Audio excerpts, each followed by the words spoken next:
ये सिस्टम जिसके अंदर हम रह रहे हैं ये कोलैप्स कर चुका है, आप माने ना माने। पाकिस्तान के एक सूबे ने इस तरह अपने आप को बढ़ता है जैसे कि वो अलग कोई मुल्क। जैकब लाइन में है तो लियाकताबाद में क्यों नहीं है, या औरंगी में क्यों नहीं है, या बल्दिया टाउन में क्यों नहीं है। मैं वफाकी वजीर होने के नाते मेरे पास ये इख्तियार नहीं है, ये इख्तियार सूबाई हुकूमतों के पास है।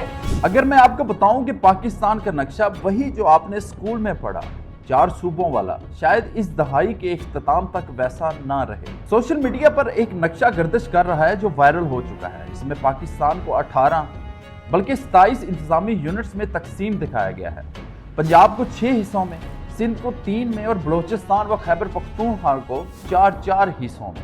किसी हुकूमत ने इसको तस्लीम नहीं किया, मगर जिस बहस की ये नुमाइंदगी करता है वो बिल्कुल हकीकी है और अब ये बहस पहले से कई ज्यादा जोर पकड़ चुकी है। एक वफाकी वजीर ने कौमी इक्तिसादी सुमिट में खड़े होकर वो बात कह दी जो अमूमन कोई वजीर बरसरे इक्तदार नहीं कहता।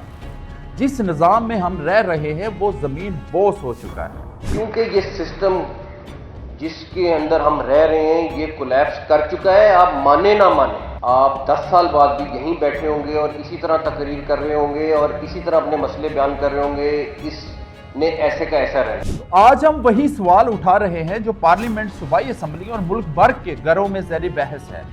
क्या पाकिस्तान को वाकई मजीद सूबों की जरूरत है या इसे किसी और चीज की जरूरत है? आइए इसे 3 हिस्सों में समझते हैं। यह सब इस्लामाबाद में पाकिस्तान इकोनॉमिक समिट 2026 से शुरू हुआ। वफाकी वजीर दाखिला मोहसिन नकवी ने कहा कि पाकिस्तान का निज़ाम हुक्मरानी जमीन बोस हो चुका है, क्योंकि ये सिस्टम जिसके अंदर हम रह रहे हैं ये कोलैप्स कर चुका है, आप माने ना माने।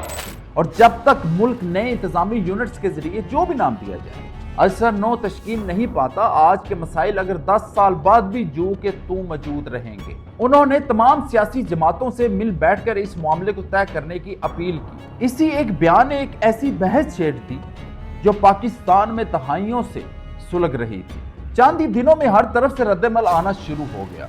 MQM पाकिस्तान, जो बरसों से कराची को अलग सूबा बनाने का मुतालबा कर रही है, ने इस बयान का फौरी खैर मकदम किया। खालिद मकबूल सिद्दीकी और मुस्तफा कमाल जैसे रहनुमाओं ने अपने मौकिफ को मजीद सख्त करते हुए कहा कि कराची सिंध के बेशतर महसूलात पैदा करता है, मगर इसे बदले में इसका जायज हक नहीं मिलता, इसका जायज हिस्सा नहीं ले पाता। पाकिस्तान के आईन के खिलाफ एक करारदाद मंजूर हुई है। पाकिस्तान के एक सूबे ने इस तरह अपने आप को बढ़ता है जैसे कि वो अलग कोई मुल्क। हम मुकम्मल तौर पर पूरी पाकिस्तान की नुमाइंदगी करते हुए बता रहे हैं कि धरती माँ पाकिस्तान है और सूबे उस धरती माँ का हिस्सा है। पाकिस्तान में एडमिनिस्ट्रेटिव बुनियादों पर नए एडमिनिस्ट्रेटिव यूनिट्स की जरूरत है और जहां भी इसकी बात होती है, हो रही है, हम तो बहुत पहले से कह रहे हैं, अब ये हमारी ख्वाहिश नहीं है, पाकिस्तान चलाने की मजबूरी है। लेकिन पीपल्स पार्टी ने सख्ती से मज़ामत की। सिंध असम्बली ने बाकायदा एक करारदाद मंजूर की जिसमें सिंध की तकसीम को मुस्तरद किया गया और कराची को सिंध का लाजमी और नाकाबिल तस्कीह हिस्सा करार दिया गया, जिस ताज़ा बहस के बराह रास्त जवाब में सामने आया। लेकिन दूसरी तरफ खैबर पख्तूनख्वा में PTI और पीपल्स पार्टी के अरकान असम्बली ने अपनी सियासी रकाबत एक तरफ रखते हुए मुतफिका तौर पर 2014 के बाद तीसरी बार अलग हजारा सूबा के कयाम की करारदाद मंजूर की, और वो वायरल नक्शा जिसमें 18 से 27 यूनिट्स दिखाए गए हैं।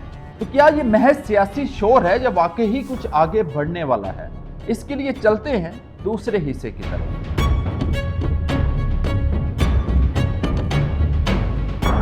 आइए अफवाहों को हकाइक से अलग करते हैं। यहाँ वो तजवीज़ जो वाकई पेश की जा चुकी हैं किन की तरफ से और कितनी सरकारी हैसियत रखती हैं। सबसे पहले बात करते हैं पंजाब की। 2019 में मुस्लिम लीग नून ने बाकायदा एक आईनी तरमीम बिल पेश किया था जिसमें 2 नए सूबों की तजवीज़ दी गई। एक बहावलपुर सूबा जो बहावलपुर डिवीजन पर मुश्तमिल हो और एक जनूबी पंजाब सूबा जो मुल्तान और डेरा गाजी खान डिवीजन पर मुश्तमिल हो। ये तजवीज़ पुरानी सराइकिस्तान तहरीक से मिलती जुलती है जो 1970 की दहाई से जनूबी पंजाब में सराइकी बोलने वाले इलाकों के लिए अलग सूबे का मुतालबा करती आ रही है। 2020 में जनूबी पंजाब का एक अलग सिविल सेक्रेटेरिएट भी कायम किया गया, मगर असल आईनी बिल आज तक मंजूर नहीं हो सका। اب بات کرتے ہیں سندھ کی۔ یہاں تقسیم زیادہ واضح ہے۔ MQM پاکستان چاہتی ہے کہ کراچی اور بڑے پیمانے پر شہری سندھ کو الگ صوبہ یا وفاقی علاقہ بنا دیا جائے، اور ان کا موقف یہ ہے کہ یہ شہر قومی محصولات کا ایک بڑا حصہ پیدا کرتا ہے، مگر پیپلز پارٹی کی زیر قیادت سندھ حکومت نے اسے سختی سے مسترد کیا ہے اور صوبائی اسمبلی نے باضابطہ طور پر اس کے خلاف ووٹ دیا ہے۔ ایک اور کم زیر بحث تجویز جنوبی بلوچستان صوبے کی بھی ہے، جو گوادر کے گرد مرکوز ہے۔ اس کا تعلق بلوچستان سے ہے، سندھ سے نہیں، مگر یہ وہی پیٹرن ظاہر کرتی ہے۔ اب بات کرتے ہیں خیبر پختونخوا کی۔ یہاں سب سے مشکل اور کثیر الجماعتی مطالبہ ہزارہ صوبے کا ہے۔ KP اسمبلی اب تک 3 بار 2014، 2022 اور حال ہی میں اس کی حمایت میں متفقہ قرارداد منظور کر چکی ہے۔ حامیوں کا کہنا ہے کہ یہ وہ خطہ ہے جو معیار پر سب سے واضح طور پر پورا اترتا ہے۔ الگ شناخت، جغرافیہ اور 1 دہائی سے زائد پرانی تحریک۔ اب بات کریں گے بلوچستان اور دیگر علاقے۔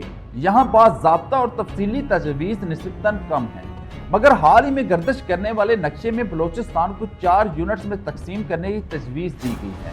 بنیادی طور پر اس کے رقبے اور کم آبادی کی بنیاد پر ابھی تک اس میں سے کوئی بھی بل کی صورت اختیار نہیں کر سکا۔ اب یہاں ایک اہم فرق سمجھنا ضروری ہے۔ قرارداد قانون نہیں ہوتی، آئین کے آرٹیکل 239 کے تحت نیا صوبہ بنانے یا صوبائی حدود تبدیل کرنے کے لیے آئینی ترمیم درکار ہے، جسے قومی اسمبلی اور سینٹ دونوں میں 2/3 اکثریت سے منظور ہونا ضروری ہے، اور ساتھ ہی صوبے کی اسمبلی میں بھی 2/3 اکثریت درکار ہے جسے تقسیم کیا جا رہا ہو۔ اس وقت کسی بھی جماعت یا اتحاد کے پاس کہیں بھی ایسی اکثریت موجود نہیں۔ یہی وجہ ہے کہ دہائیوں کی بحث کے باوجود پاکستان کا نقشہ 1970 سے تبدیل نہیں ہوا۔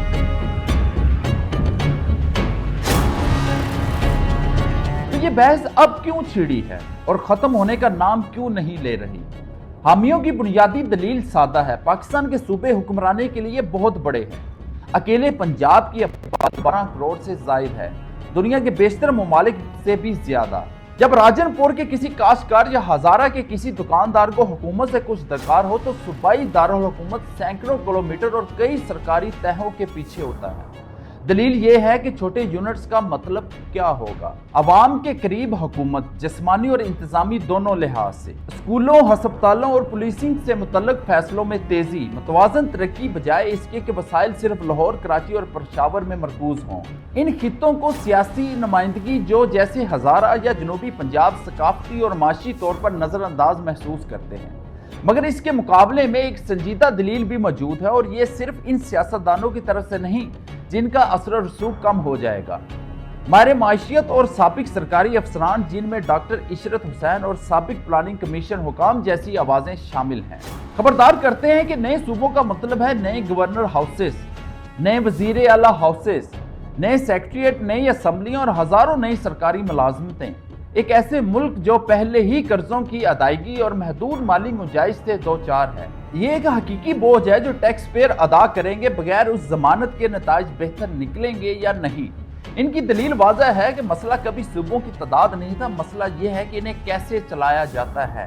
کمزور لوکل گورنمنٹ ایک ایسی بیوروکریسی جو اختیارات چھوڑنے سے گریزا ہے، لیکن یہاں کچھ ماہرین ایک بالکل مختلف حل تجویز کرتے ہیں۔ نئے صوبے بنانے کے بجائے اسی مقامی حکومت نظام کو حقیقی موضوع میں نافذ کیا جائے، جو پاکستان کے پاس 18ویں ترمیم کی صورت میں پہلے سے موجود ہے۔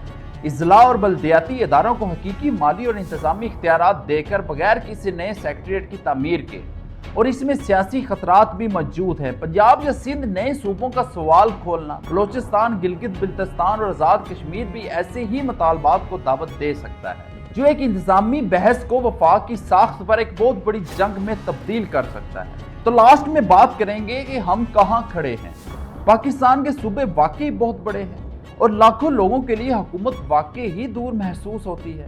اس دلیل کو نظر انداز کرنا مشکل ہے، مگر بڑی حکومت کا مطلب خود بخود بہتر حکومت نہیں۔ مزید صوبوں کا مطلب ہے مزید دارالحکومت نہیں، مزید اسمبلیاں، مزید افسران، اور یہ سب کچھ اپنی جگہ اس نظام کو درست نہیں کرتا۔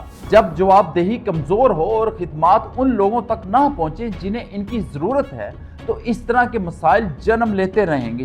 चाहे आप एक सूबे के बजाय एक ही सूबे में 10 या 20 यूनिट्स बना दें, जब तक ब्यूरोक्रेट इस बात का फैसला नहीं कर लेंगे कि उन्होंने अवाम की खिदमत के लिए अपने आप को हाजिर करना है और वो पब्लिक सर्वेंट हैं, तब तक इस गरीब आवाम के मसाइल हल नहीं होंगे।